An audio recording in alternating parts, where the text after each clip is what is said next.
Kalau kita ajak, ayo kita menjalankan ajaran Islam, dia bilang ini bukan negara Islam. Ini jawaban yang paling luar biasa ini.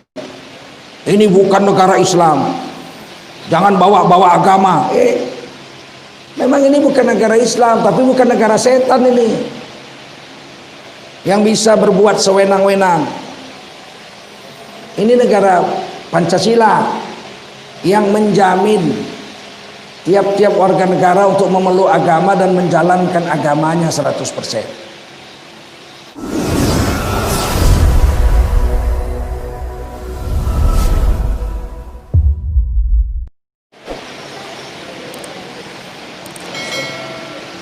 Assalamualaikum warahmatullahi wabarakatuh.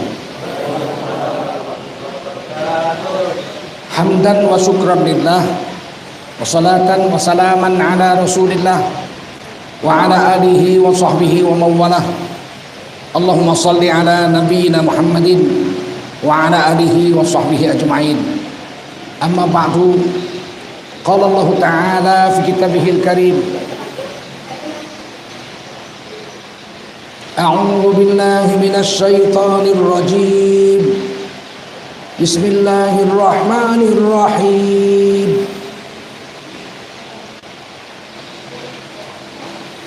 Ya ayyuhalladzina amanu taqullaha wa qulu qawlan sadida yuslih lakum a'malakum wa yaghfir lakum dhunubakum wa man yuti'illaha wa rasulahu faqad faza fawzan 'azima. Qala Rasulullah sallallahu alaihi wasallam, man kharaja fi talabil ilmi fahuwa fi sabilillahi hatta yarji.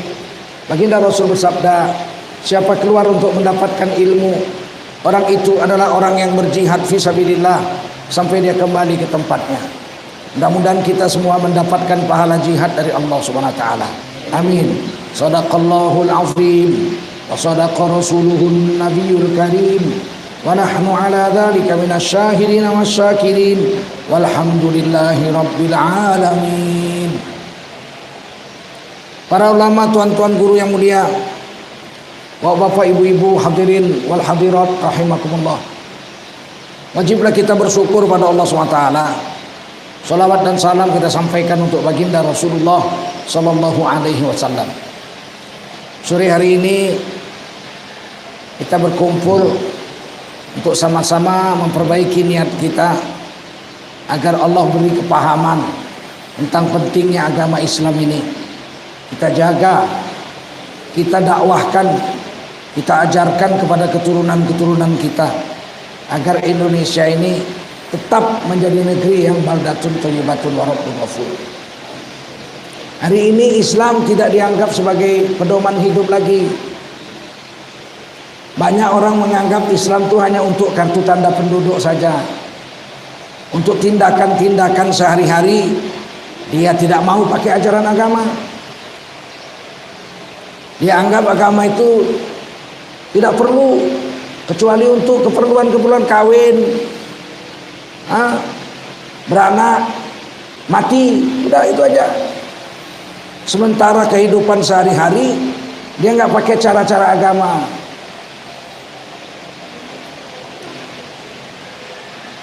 Orang Islam masih ada yang sembahyang setahun 2 kali aja, Idul Adha, Idul Fitri, dan tidak merasa malu terhadap anak istrinya, terhadap mertuanya, terhadap tetangganya, malu.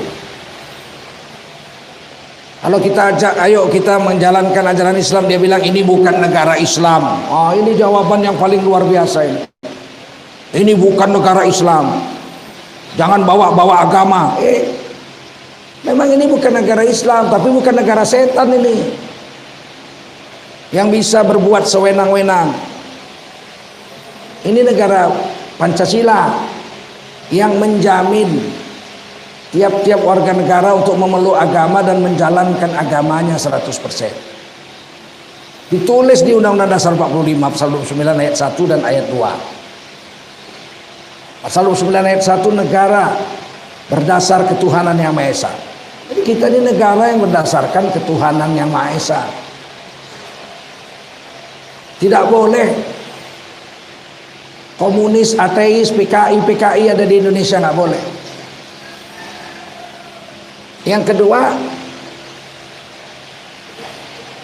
negara menjamin tiap-tiap warga negara untuk memeluk agama garis miring kepercayaan dan menjalankan agama garis miring kepercayaannya masing-masing. Itu dijamin. Nah, hari ini kita dicoba didangkalkan agar kita tak peduli dengan agama kita. Agama dihina orang, diam aja. Nabi kita dicaci, dihina orang, diam saja. Ketuhanan Yang Maha Esa mau diganti ketuhanan yang berkebudayaan, diam saja. Oleh karena itu hari ini kita mau bahas, sebetulnya agama Islam itu apa? Agama untuk kartu tanda penduduk saja? Tidak. Agama Islam ini adalah cara hidup orang Islam dari mulai lahir sampai mati. Kita lahir disambut dengan azan. Nah, itu syariat Islam.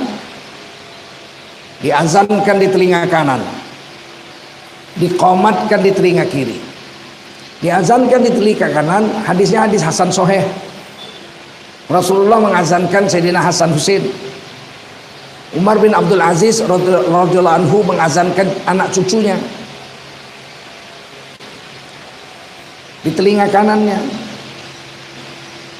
Mungkin bapak-bapak, ibu-ibu, sekarang ini kita diracun dengan pendapat-pendapat orang anti agama, orang-orang liberal, orang-orang komunis.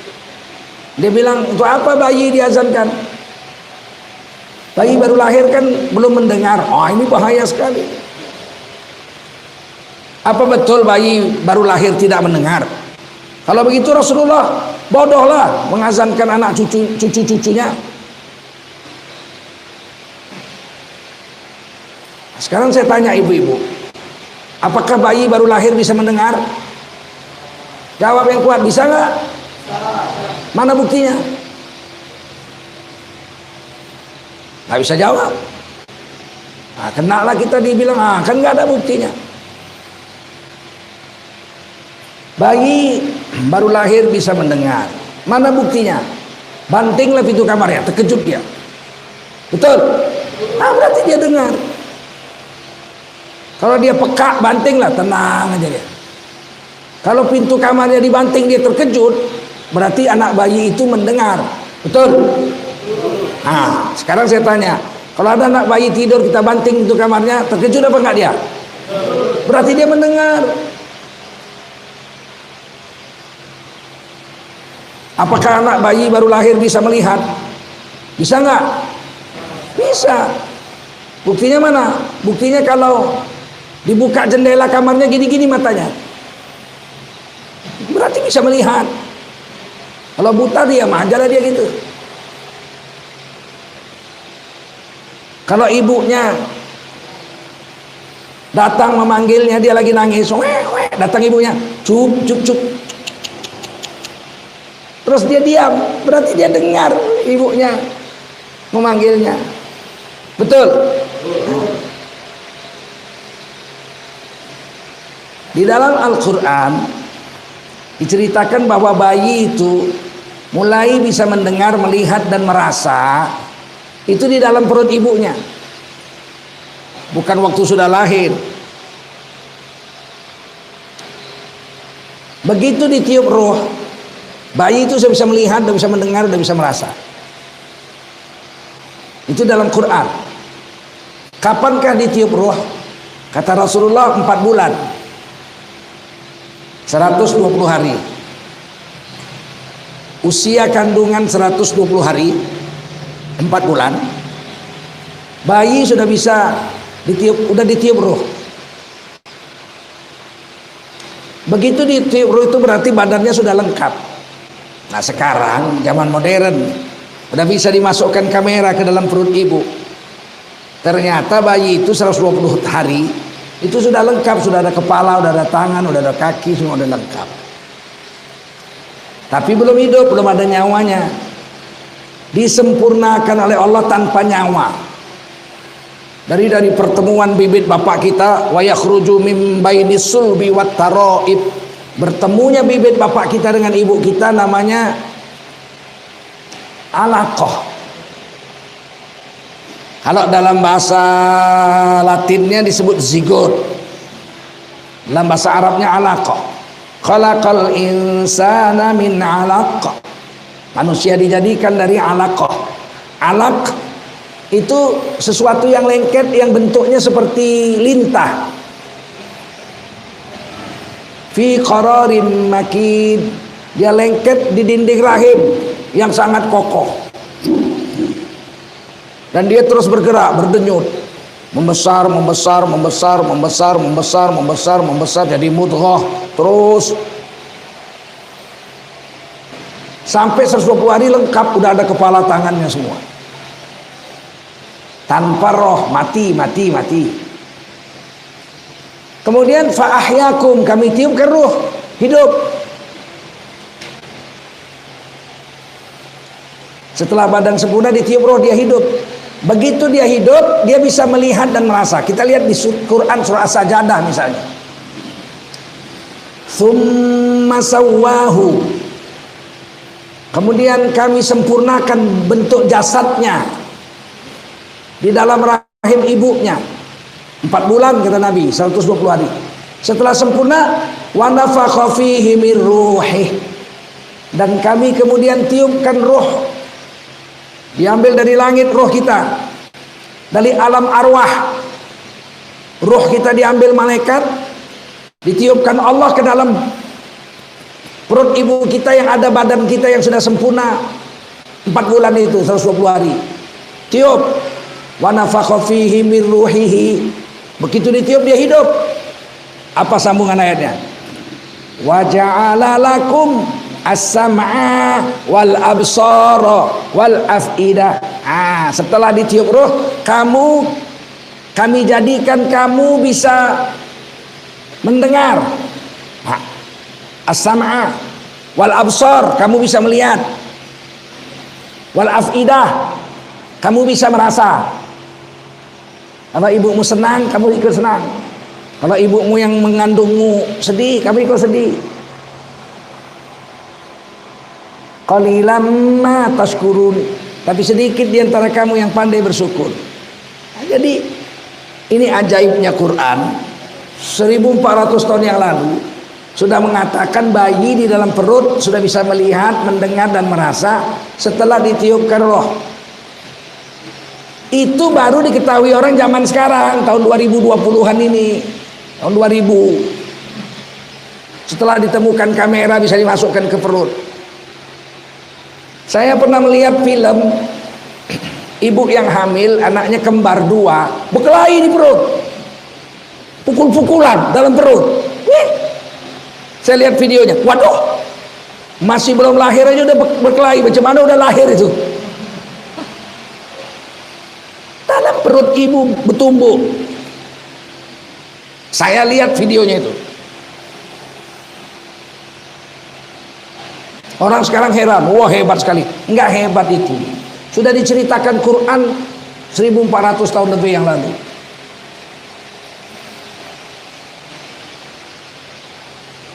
Dan hebatnya Al-Quran ini, ayat surah As-Sajdah itu iltifat.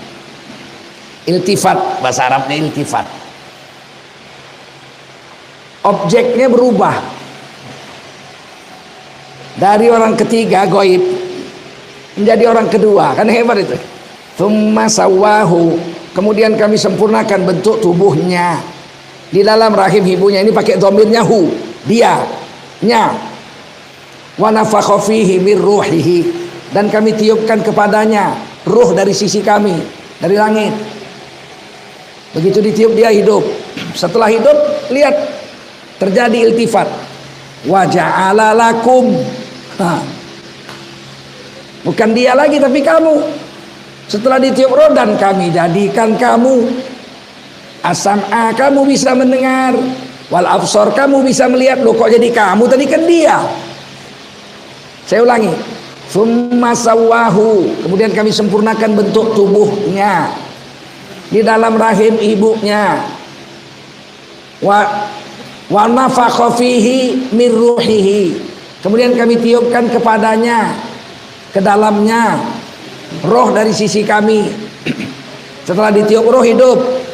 Harusnya kan wa ja'ala lahu, ini enggak wa ja'ala lakum. Kami jadikan kamu bisa mendengar, bisa melihat, bisa merasa. Dan sedikit di antara kamu yang pandai bersyukur. Ini kalau kita ngerti bahasa Arab, memang mengejutkan Quran ini.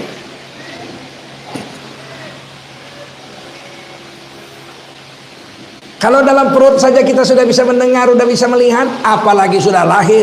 Betul?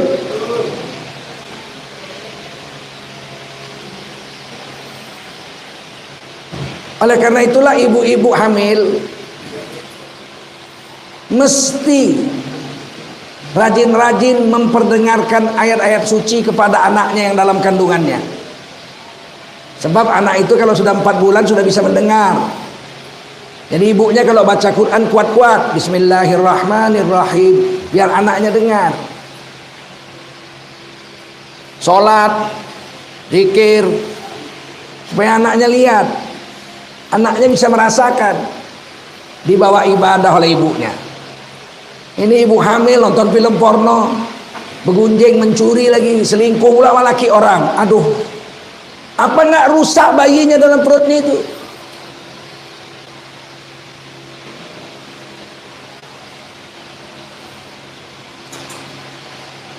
Siti Maryam, ibu Nabi Isa alaihissalam, anak Imran, imam besar Masjidil Aqsa. Saking solehnya keluarga ini disebut Ali Imran, keluarga Imran. Bapaknya Imran, imam besar Masjidil Aqsa. Istrinya wanita solehah. Saudara istrinya dikawini Nabi Zakaria. Istrinya punya anak namanya Maryam. Maryam punya anak namanya Isa alaihissalam. Saking solehnya keluarga ini ditulis di Quran. Ali Imran, keluarga Imran. Apa yang terjadi waktu istri Imran hamil? Imran wafat ketika anaknya dalam kandungan. Anaknya namanya Maryam ini, tapi belum lahir. Apa yang dibuat oleh ibunya, Siti Maryam? Ibu Siti Maryam setiap hari membaca kitab Taurat, sholat, berzikir, dan berdoa. Doanya kuat-kuat dibaca. Saking hebatnya doa itu ditulis di Quran. Surah Al-Imran ayat 36. Supaya apa? Supaya ibu-ibu Indonesia ini, ibu-ibu Islam, kalau hamil baca doa ini kuat-kuat, sering-sering, dihafal ini doa. Doanya begini bunyinya. Rabbi inni nazartu laka ma fi batni muharrara fataqabbal minni innaka antas samiul alim. Ini doa ibunya Siti Maryam. Wahai Tuhanku, sesungguhnya aku bernazar. Bernazar. Kalau anakku ini lahir, yang dalam kandunganku ini, kalau lahir akan kusedekahkan untuk menjadi pengurus agama Allah 100%. Seperti suamiku Imran, jadi imam besar Masjid Al-Aqsa. Tidak usah cari duit. Jangan ngomong-ngomong tidak usah cari duit. Walaupun aku janda, aku bisa cari duit sendiri. Tapi anakku ini kalau lahir cukup untuk ngurus agama aja siang malam, nggak usah cari duit untuk saya. Innaka antas samiul alim. Sesungguhnya engkau ya Allah maha mendengar nazar hambamu. Ini dibaca tiap hari, Masya Allah. Begitu lahir perempuan,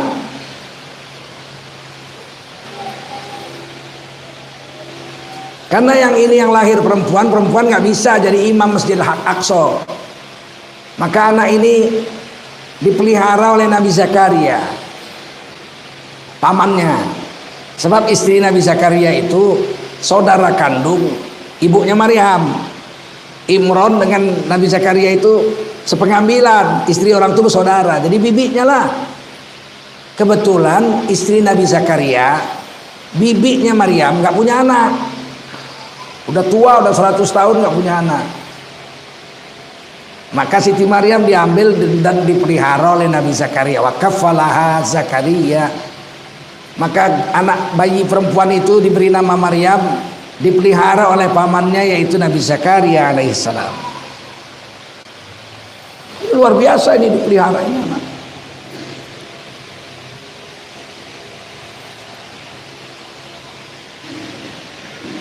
Sampai anak ini dikurung dalam kamar,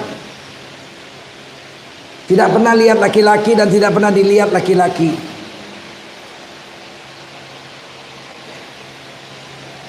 Dipingit. Dulu orang Melayu semua gadis-gadisnya dipingit. Nggak pernah anak gadis zaman dulu liar-liar kesana kemari, nggak pernah. Sama dengan kita orang Melayu juga, orang Minang, orang Aceh, orang Jambi, orang Sumatera Selatan, orang semua perempuannya dipingit dalam rumah, nggak boleh keluar. Sejak zaman dulu begitulah, Siti Maryam pun dibikin begitu. Dimasukkan dalam kamar, kamarnya dikunci, kuncinya dipegang Nabi Zakaria. Nama kamarnya itu mihrab, dan saya sudah sampai sana. Sekitar ukurannya 5 kali 6 meter lah. Disitulah dikurung Siti Maryam. Kalau jam makan dikasih makan, kasih minum, dan itu dikunci. Diajarkan ngaji, diajarkan baca kitab Taurat, diajarkan sholat, diajarkan zikir. Sampai gadis ini remaja. Waktu remaja, satu hari Nabi Zakaria lupa bawa makanan. Sibuk dakwah teringat sudah malam. Aduh, anakku belum makan seharian. Maka Nabi Zakaria lari-lari, tergopoh-gopoh membawa makanan dan minuman. Dibuka pintu kamar, di dalam kamar sudah penuh makanan, berbagai macam buah-buahan. Nabi Zakaria heran karena kunci dia yang pegang. Beliau tanya, qala ya Maryam, anna laki hadza? Wahai anakku Maryam, dari mana makanan untukmu ini? Kok banyak sekali makanan dalam kamar ini? Kan kunci saya yang pegang, tidak ada orang bisa masuk. Kenapa makanan bisa masuk ke dalam kamar sebegini banyak? Kata Siti Maryam, qalat huwa min indillah. Ini makanan diantar Allah dari surga. Masya Allah. Ini gadis belum nikah, masih gadis tanggung, bisa makanan diantar dari surga. Innallaha yarzuqu liman yasha'u bighairi hisab. Sesungguhnya Allah memberi rezeki kepada siapa Allah mau tanpa perhitungan banyaknya. Taulah Nabi Zakaria, ini anak sudah keramat, sudah mulia, sudah jadi orang hebat.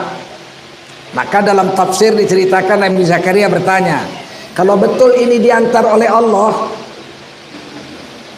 ke dalam kamarmu ini, siapa yang antar? Siapa yang antar? Maka Siti Maryam menunjuk ke sudut kamar. Itu yang antar masih ada, nunggu bapak datang. Nabi Zakaria lihat, terkejut Nabi Zakaria, malaikat Jibril itu. Malaikat yang sering antar wahyu kepada Nabi Zakaria. Tahulah Nabi Zakaria anaknya sudah menjadi manusia keramat, sudah jadi wali. Karena dikurung, nggak pernah jumpa laki-laki, tidak pernah buat maksiat, dididik sejak dalam kandungan, dididik ibunya, lahir dididik Nabi Zakaria dan istri Nabi Zakaria. Ini anak makanan dari langit turun waktu dia lapar, minuman dari langit turun waktu beliau haus. Tiba-tiba Mahfud MD mengatakan di TV, di ELC, Anak perempuan umur kelas 5 SD menolak bertemu dengan laki-laki yang bukan mahramnya. Itu ajaran radikalisme. Radikal Sontoloyomu itu. Jadi Nabi Zakaria radikal, Siti Maryam radikal. Memang sekarang ini agama memang mau dirusak. Kalau kita taat mengikuti ajaran Quran dibilang radikal. Perempuan pakai cadar dibilang radikal. Giliran perempuan pakai celana pendek dibilang radikal. Repot kita hari ini. Orang yang taat beragama dianggap sebagai musuh negara, dianggap berlebih-lebihan, dianggap kearab-araban, dianggap ekstremis, dianggap radikal, dianggap pemberontak. Giliran bencong dianggap bagus. Kita harus merangkul. Bencong harus dirangkul. Kata Menteri Agama yang kemarin kan gitu kan, itu bencong-bencong harus dirangkul. Kaulah, aku gak berani aku. Nampak ibu-ibu bapak-bapak bahwa agama sekarang disudutkan? Nampak nggak?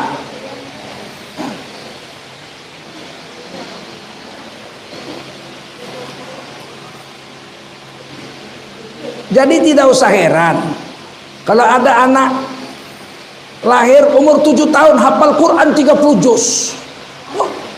Siapa? Imam Syafi'i.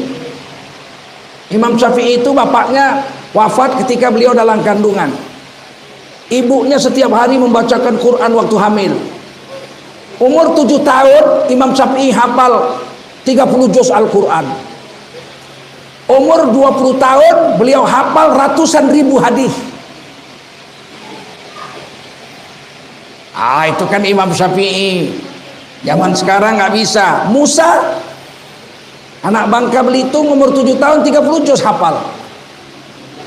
Sekarang, zaman sekarang. Cucu murid saya Hasan Basri orang Nias 30 juz hafal Quran umur 7 tahun. Siapa bilang cuman Imam Syafi'i zaman dulu aja yang bisa begitu, zaman sekarang bisa, kenapa nggak bisa? Nah oleh karena itulah Islam itu diajarkan sejak dalam perut. Begitu lahir bapaknya mengazankan. Karena udah bisa mendengar. Sekarang saya tanya ibu lagi, bapak-bapak, bisakah bayi mendengar setelah lahir? Bisa nggak? Jawab yang kuat, jawab. Kemari konsentrasinya, lihat saya. Bisakah bayi mendengar setelah lahir?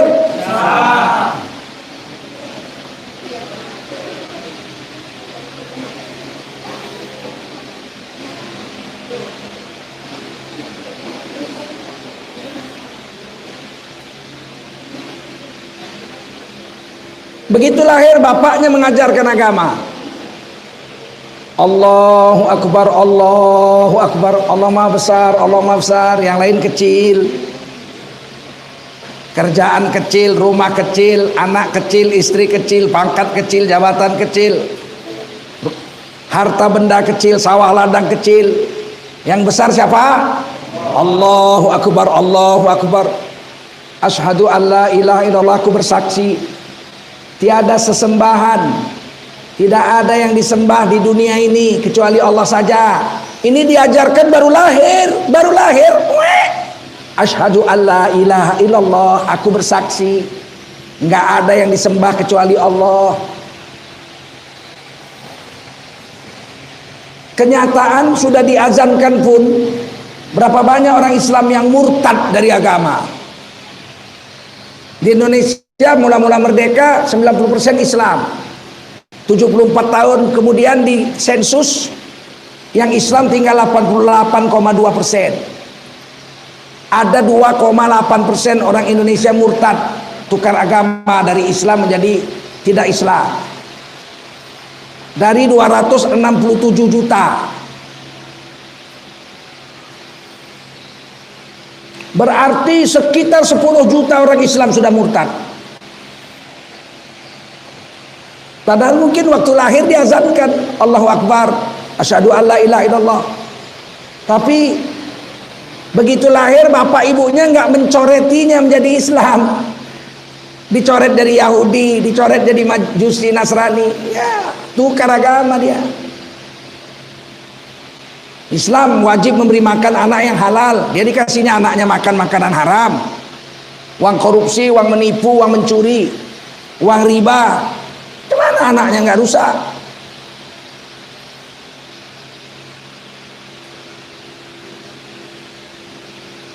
Asyhadu anna Muhammadar Rasulullah, aku bersaksi Nabi Muhammad aja yang diikut, sebagai utusan Allah, yang lain nggak usah diikut.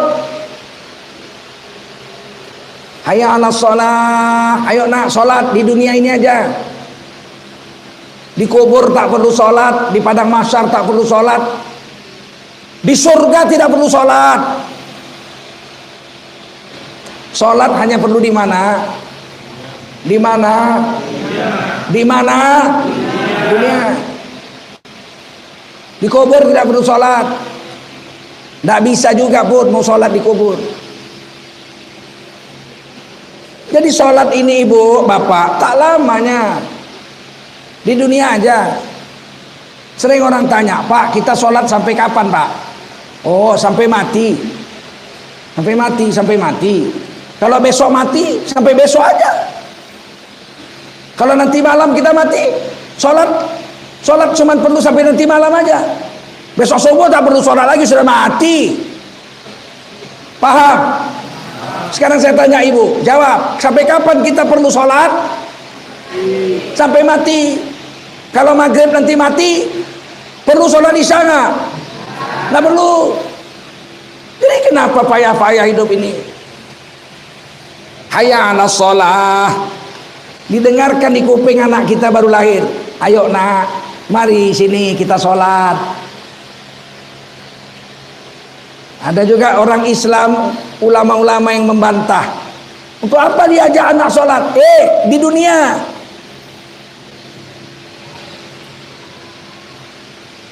Hayya 'alal falah, mari nak kita capai kemenangan.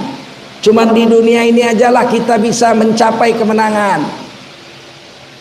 Di kubur gak bisa lagi. Di padang mahsyar tak bisa lagi. Di dunia ini ajalah kita perlu bekerja untuk mencapai kemenangan. Kita buat bekal hidup selama-lamanya untuk akhirat. Semasa masih di dunia hidup ini. Kubur lama puluhan ribu tahun, mahsyar lama miliaran tahun.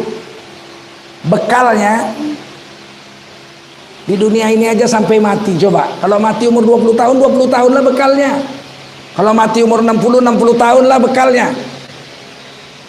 Pendek sekali. Kita sembahyang sampai umur 60 mati.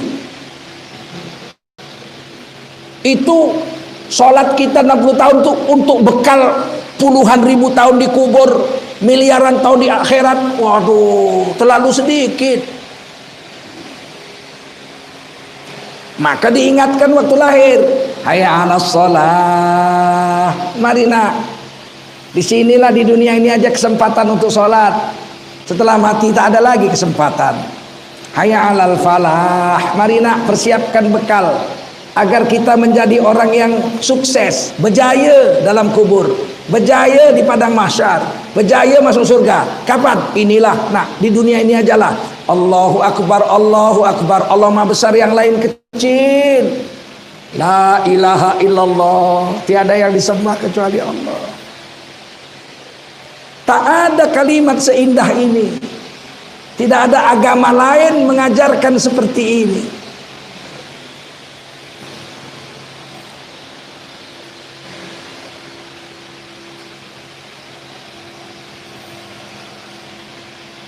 Begitu anaknya haus mau minum susu, ibunya mengajarkan agama. Ambil anaknya, kasih susu. Ibunya yang baca Bismillahirrahmanirrahim, supaya anaknya dengar. Selesai anaknya minum susu, Alhamdulillahi Rabbil Alamin, supaya anaknya dengar.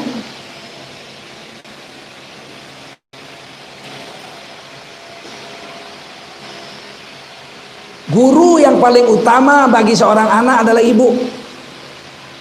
Makanya kalau suami istri bercerai, anak yang belum akil baligh wajib ikut ibunya. Pengadilan agama dimanapun di seluruh dunia pasti akan memutuskan anak untuk ibunya kalau belum akil baligh.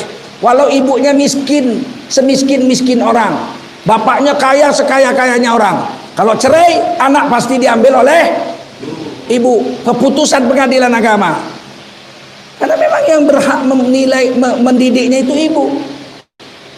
Lain kalau sudah akil baligh, anaknya suruh pilih. Karena sudah menanggung dosa sendiri. Kalau masih kecil belum ada dosa, ibu. Dan Allah memberikan fuad, perasaan. Anak itu memang dekatnya sama ibu. Begitu anak lahir, nangis dia, haus. Diambil sama bapaknya, sorongkanlah ke dadanya. Nggak mau dia, nggak mau. Apa dia sudah berakal? Belum. Tapi dia punya fuad, perasaan. Dia tahu di puting susu bapaknya tidak ada makanan. Siapa memberitahunya? Siapa? Kuat jawabnya. Siapa? Ya, loyo kali. Siapa? Nah, ngaji itu harus semangat.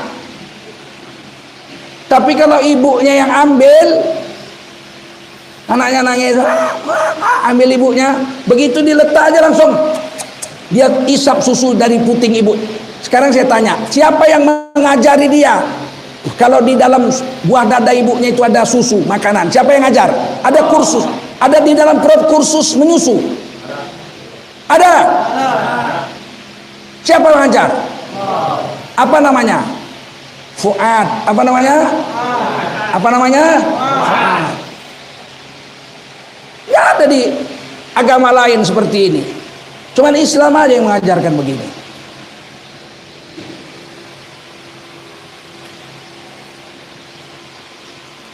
Tugas ibu kasih makan, baca bismillah, alhamdulillah, baca Quran, zikir untuk anaknya.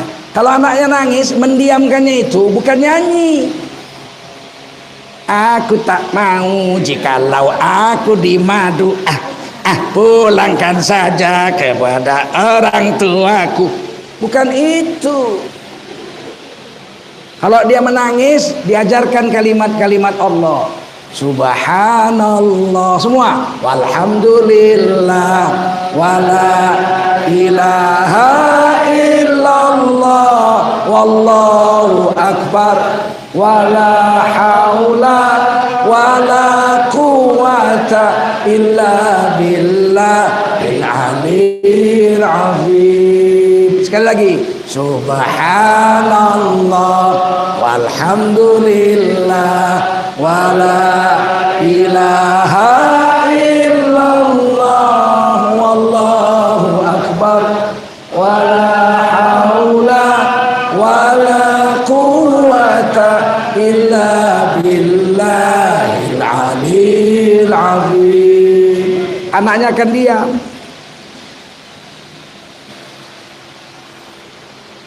Mau menidurkan anak pun begitu. Kalau kami orang Aceh, nenek saya orang Aceh, bapak saya orang Medan, ibu saya orang Bagan Siapi-api, kakek saya orang Pagaruyung. Jadi saya orang apa coba? Saya orang Nusantara, betul gak? Saya orang Nusantara. Kalau kami di Aceh, ratusan tahun menidurkan anak itu, mengajarkan kalimat tauhid. Yang menidurkannya bapaknya. Bikinkan ayunan, la ilaha illallah, kape musuh Islam.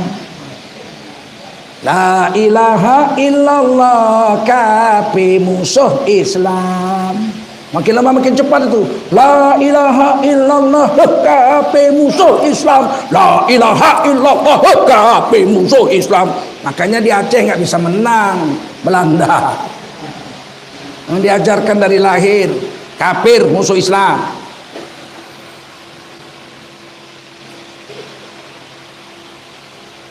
Paham? Tugas bapak memberi nama. Hakul walad ala walidihi antuhsinasmahu, antuhsinusmahu wa adabahu. kewajiban orang tua terhadap anaknya adalah yang pertama antuh sinusmahu, memberi nama anaknya yang baik. Sunnat memberi nama anak yang baik. Siapa nama yang terbaik? Muhammad. Siapa? Muhammad. Terus siapa lagi? Hamba Allah. Muhammad Abdul Jalil, Muhammad Abdul Somad, Muhammad Abdul Jabbar, Muhammad Abdul Wahid. Ini nama terbaik. Kalau untuk perempuan, nama-nama wanita soleha, Siti Khadijah, Siti Aisyah, Siti Asia, Siti Maryam. Begitu. Paham? Jangan ngasih nama anak nama bulan. Lahir Januari, si Jenny. Lahir Oktober, Octavia. Lahir Desember, Desi.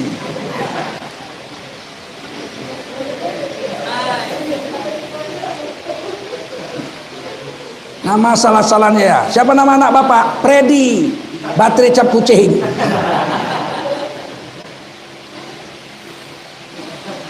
Beri nama anak yang baik. Nama nabi-nabi. Zulkarnain, Samuel, Khidir, Zakaria, Yahya, Armaya. Ini nama-nama nabi-nabi. Beri nama anak. Jangan asal-asal kasih nama anak. Kasih nama anak Cimot, Unyil, Petot. Jadi gubernur pun malu dia. Hadirin sekalian, berikut ini kata sambutan dan pengarahan dari Gubernur Provinsi Riau, Profesor Dr. Insinyur Petot. Dia pun malu dia. Antuh sinus mahu. Beri nama yang baik. Baik, bagus. Yang bangga dia dengan namanya. Dan haram atau dilarang, ada yang bilang makruh, ada yang bilang haram, memberi nama anak yang gak bagus. Dan memang gak ada orang waras gak mau. Ibu udah lahiran anaknya, udah laki-laki. Siapa namanya? Biar hebat namanya Fir'aun. Kurasa bocor otak ibunya. Nggak ada orang bangga dengan nama manusia-manusia terlaknat. Betul? Dan diajarkan adab. Wa adabahu adab. Minum bismillahirrahmanirrahim. Habis minum susu alhamdulillahirabbil alamin. Waktu mandi dia bismillahirrahmanirrahim, mandi. Habis mandi pakai baju alhamdulillahirabbil alamin. Nah, semualah diajarkan agama, adab. Udah mulai agak besar, sama orang tua cium tangan. Itu adab. Jangan diseken aja. Bapak kakeknya disalamnya diseken aja macam orang barat. Apa kabar kek? Nenek. Tak beradab. Tak beradab itu bahasa kasarnya biadab. Paham? Jangan diajari anak tak beradab. Kalau datang tamu anak-anak jangan ikut-ikut bicara, suruh belakang. Sebab anak-anak ini didengarnya pembicaraan orang tua, akalnya nggak sampai, nanti entah apa-apa yang dipikirkannya. Itu adab. Berpakaian. Anak saya umur 6 bulan sudah saya pakai kerudung. Umur 6 bulan, belum pandai pun merangkak. Baru belajar merangkak, udah saya pakai kerudung. Saya bawa jalan-jalan pakai sepeda motor, jalan-jalan, ditengok orang, anaknya masih umur 6 bulan saya pakai kerudung. Umur 2 tahun guru saya sakit, saya bawa ke rumah sakit anak saya umur 2 tahun. 2 jam di rumah sakit tuh diam aja. Apa ibu-ibu bilang? Apa nggak kepanasan ya? Anaknya nggak kepanasan ya? Aku bilang dari umur 6 bulan. Kalau kau udah umur 60 kau baru pakai kerudung maka kepanasan kau. Umur 5 tahun pakai cadar anak saya. Dia sendiri yang minta. Tengoknya uminya pakai cadar, dia pakai cadar. Umur 5 tahun sudah pakai cadar. Jadi ajarkan adab. Kemudian ajarkan Quran. Jadikan anakmu itu kalimat pertama yang bisa dia sebut adalah la ilaha illallah. Itu diajarkan dulu. Ini anak baru belajar bicara, dia ajar nyanyi. Ada kodok, dok kodok di pinggir kali, dok kodok. Untuk apa anak kita diajari kodok? Memang mau jadi presiden, kodok disebut.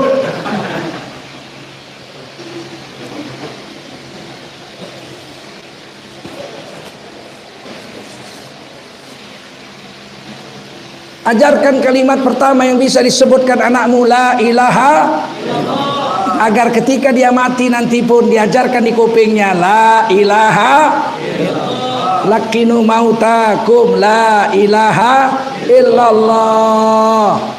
Kalimat pertama la ilaha illallah, waktu kalimat terakhir fi akhiri kalamihi la ilaha, dakhalal jannah, masuk surganya anak. Begitu diajarkan dalam Islam dari kecil. Paham insyaallah ya. Dan hidup ini cara Islam. Mau makan duduk nak, cuci tangan, bismillah. Nampak makanan datang, Allahumma barik lana fima razaqtana wa qina adzabannar.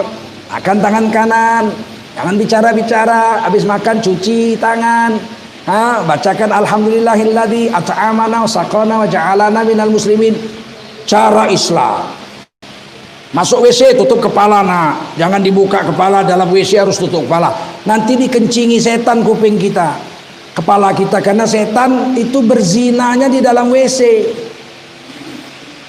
Jadi makanya masuk WC itu doanya Allahumma inni a'udzubika minal khubthi wal khaba'is. Ya Allah, sungguhnya aku berlindung dari setan jantan, setan betina.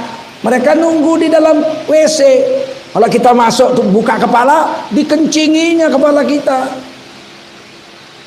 Langkahkan kaki kiri sayang, ayo baca doanya. Allahumma inni a'udzubika minal khubthi wal khaba'is. Jongkok, buang air kecil, istinja, suruh dia istibroh. Istinja, dicuci dengan air, tutupkan auratnya rapi-rapi, ayo keluar pakai kaki kanan nak, baca doa alhamdulillahilladzi adhaba anil adza wa afani. Jadi madrasah pertama itu bapak ibunya. Sebagaimana Nabi Zakaria mengajarkan agama kepada Siti Maryam alaihassalam. Pakai baju, buka baju, ukurannya semua agama. Makan minum agama, jualan cara agama. Jangan dijual barang yang haram, jangan menipu. Satu hari Umar bin Khattab patroli malam, keliling malam kota Madinah. Tiba-tiba didengarnya satu rumah, seorang ibu berbicara kepada seorang anak gadisnya, nak, kau campurkan air ke susu yang mau kita jual besok pagi, biar tambah banyak susu yang kita jual, untung kita tambah besar. Kata anak gadisnya, jangan mak, haram hukumnya mak, itu namanya menipu.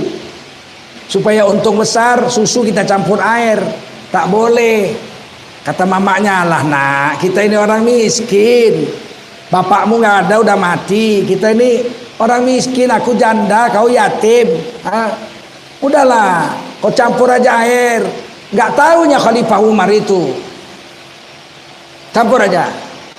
Kata anak gadisnya, didengar dari luar rumah oleh Umar bin Khattab. Beliau khalifah waktu itu. Jangan mak, jangan mak, haram hukumnya mak, tak boleh. Kita berarti curang, kita menipu. Bagaimana kita mau makan makanan haram? Ala nak, kita orang miskin nak, kau campur aja lah. Umar bin Khattab pun gak tahunya khalifah. Tahu-tahu anak gadisnya bilang apa? Memang khalifah tak tahu mak, Khalifah Umar tak tahu, tapi Tuhannya Khalifah Umar tahu. Apa jawab kita nanti di akhirat kalau kita menipu? Kata mamanya, waduh, iyalah nak, astagfirullah. Diambil Umar pisaunya, digores pintu perempuan ini, krek.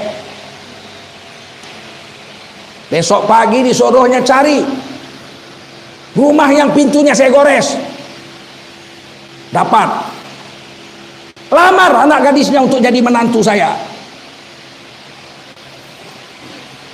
Miskin. Dilamar oleh khalifah. untuk kawin dengan anak saya. Bayangkan anak Umar bin Khattab yang begitu soleh kawin dengan perempuan yang begitu solehah. Lahir anaknya dapat Umar bin Abdul Aziz radhiyallahu anhu. Seorang khalifah yang sangat luar biasa solehnya. 29 bulan jadi khalifah, kepala negara. Aman orang berjalan di seluruh negara Islam. Perempuan jalan sendiri tengah malam, tidak ada yang berani mengganggu. Seluruh rakyatnya nggak ada yang lapar. Sampai uang zakat dikirim ke Ethiopia, ke Afrika. Karena seluruh kerajaan Islam waktu itu tidak ada yang mau menerima zakat, semuanya kaya makmur. Yang paling hebat, serigala tak mau memakan kambing selama 29 bulan. Serigala dengan kambing minum di tempat yang sama. Kambing minum, serigala di sebelahnya. Bekawan serigala sama kambing. 29 bulan kekuasaan Khalifah Umar bin Abdul Aziz. Saking solehnya kepala negara. Satu hari seorang bapak lagi duduk-duduk di rumahnya. Dilihatnya kambing dengan serigala minum di depan rumahnya dalam ember. Ketawa dia, hebat negara ini, aman damai. Tiba-tiba setelah minum, ditangkap serigala kambing itu, digigit, dimakan. Langsung bapak yang punya rumah mengucapkan, Innalillahi wa inna ilaihi raji'un. Kenapa pak? Kata anaknya, telah wafat Khalifah Umar bin Abdul Aziz. Dari mana bapak tahu? Kambing sudah dimakan serigala. Begitu pentingnya pemimpin yang soleh. Aman negara ini kalau presiden kita soleh. Tapi kalau penipu, pembohong, bini ditipu suami, ketularan sampai ke bawah. Dari mana bang? Kok abang pulangnya selalu pagi aja? Abang turne. Oh turne. Apa turne? Turu kono turu kene. Tidur sana tidur sini sama perempuan. Bini pun ditipu.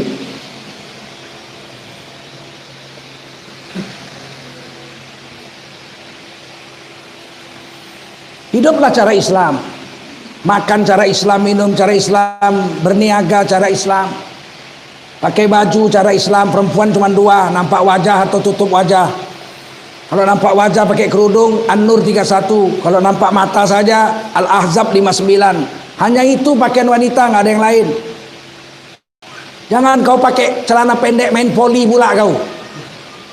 Ini wanita-wanita main poli pula. Yang sial perempuan senam pagi pula. Ke kanan, ke kanan, ke kanan, ke kiri, ke kiri. Di belakangnya kakek-kakek nonton.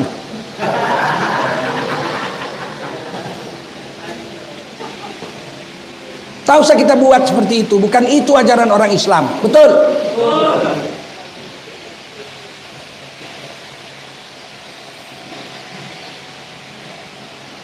Sholat cara Nabi, puasa cara Nabi, berzakat cara Nabi, sedekah cara Nabi, baca Quran cara Nabi.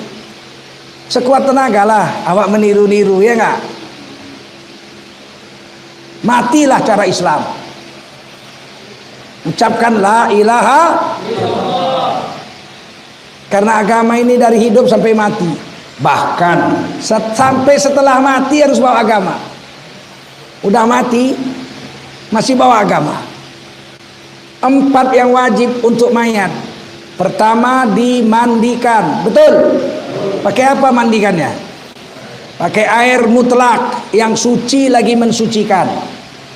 Tak boleh pakai akal kita. Saudara-saudara, saya ini orang kaya. Saya direktur utama PT Pertamina. Bapak saya meninggal dunia pagi ini. Siang ini akan saya mandikan dengan Pertamax Turbo. Boleh? Pakaikan kain kafan. Wajib pakai kain kafan. Wajib pakai kain kafan. Tak boleh pakai jas. Tak boleh pakai belangkon. Tak boleh pakai teluk belanga. Kalau mati wajib pakai kain. Dan sunat warna putih. Sunatnya pula putih. Boleh warna lain. Mau nggak? Ibu mau nggak mati nanti dikapankan, tapi pakai warna kotak-kotak? Mau? Boleh? Boleh nggak? Mau nggak? Nggak mau. Aku nggak mau. Aku kurasa malaikat begitu nengok nggak ditanya aja dipukulnya langsung. Kotak-kotak kok ya? Pam. Aku nggak berani. Aku memang boleh. Boleh nggak? Pakai kain kafan kotak-kotak boleh nggak? Berani? Aku nggak berani aku. Yang ketiga, wajib disolatkan. Menyolatkannya cara Nabi, 4 takbir. Jangan diubah-ubah.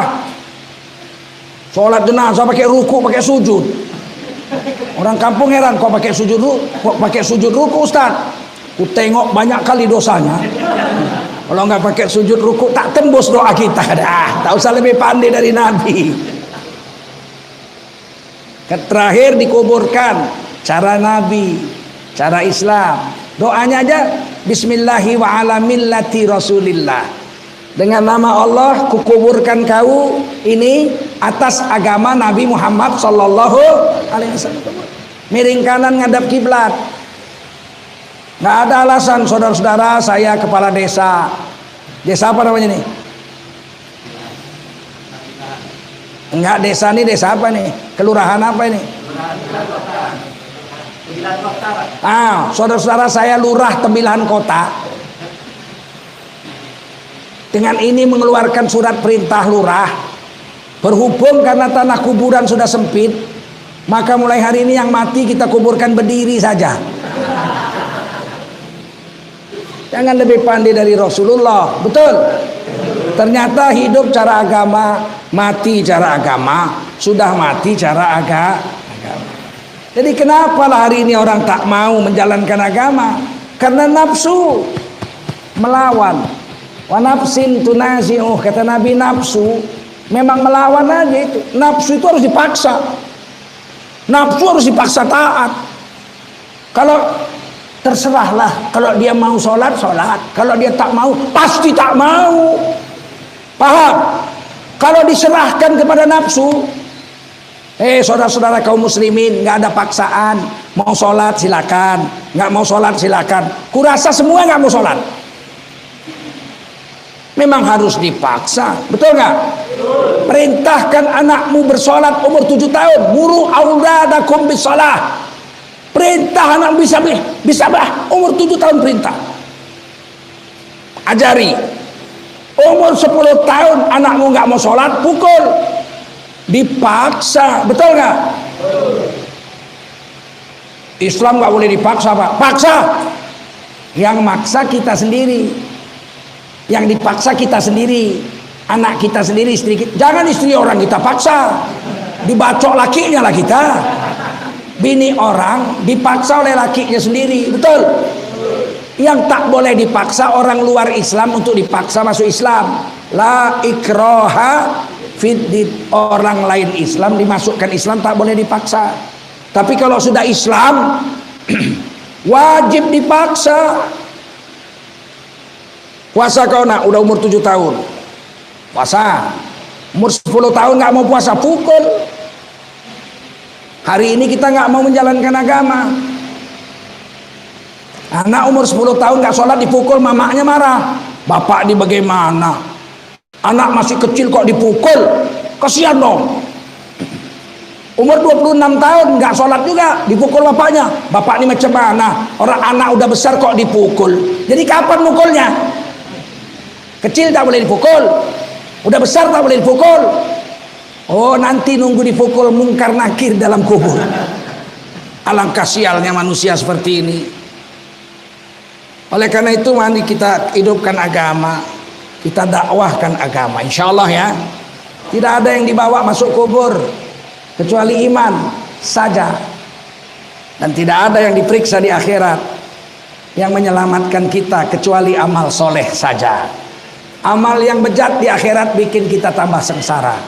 Amal yang soleh di akhirat menyelamatkan kita dari neraka.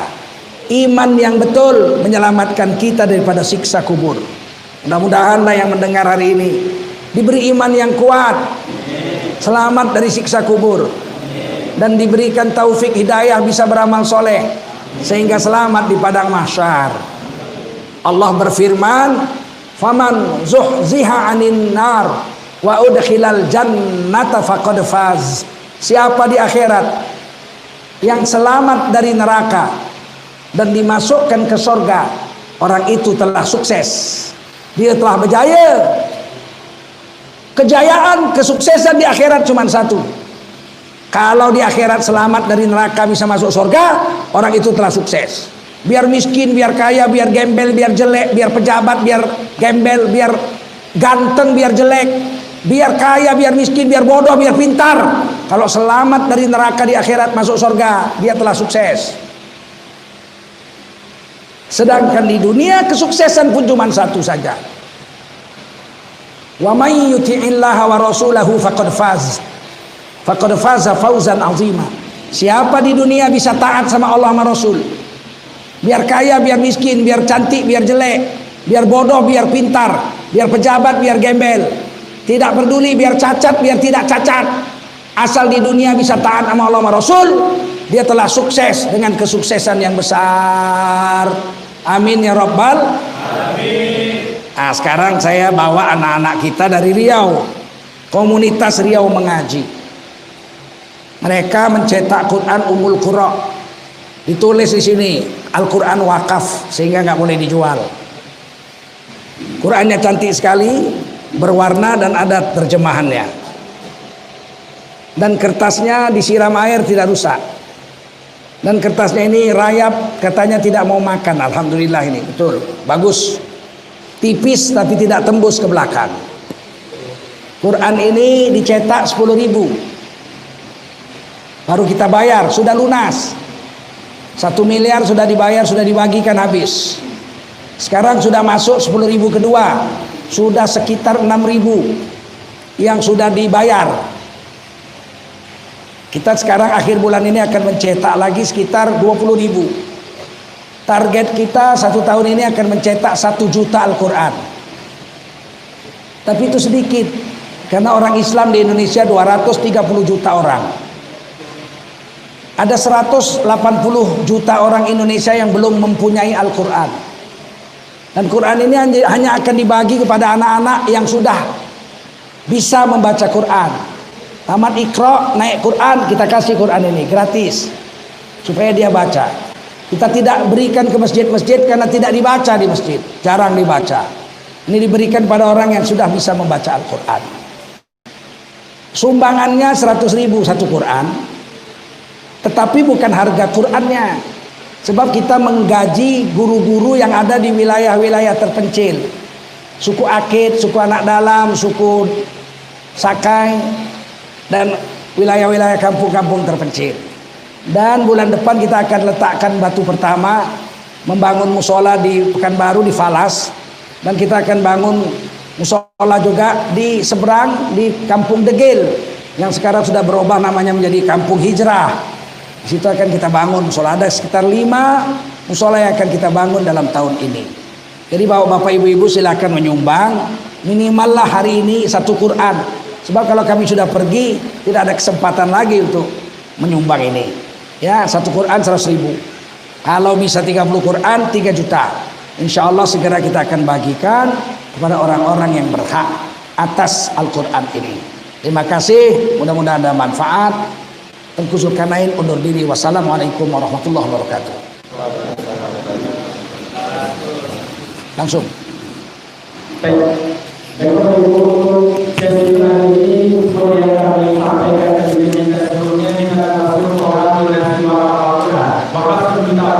Kami ingin mengajak, kami ingin